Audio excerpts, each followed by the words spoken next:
Yun, what's up mga paps? Tutorial lang paano makaiwas sa inaccurate status natin sa Lalamove. May nakuha akong booking. Malayo siya sa pin location, sa pick up. Ito, papuntang Binyan, Laguna. San Jose del Monte, papuntang Binyan, Laguna.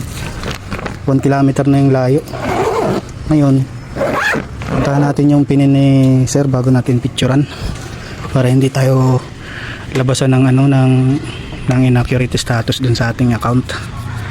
Lumapit-lapit lang tayo mga kahit 500 meters yun sa pinin ni sir para pag pinicturean natin doon na natin picturean.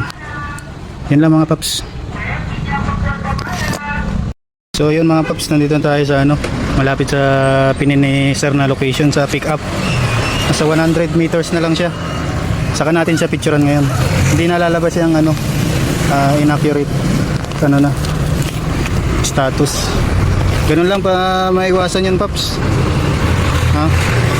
Kung kung malayo-layo lang siya ng ng 1 meter, ang gawin nyo, screenshot nyo na lang yung yung pinakalayo ng ni sir ng pick up.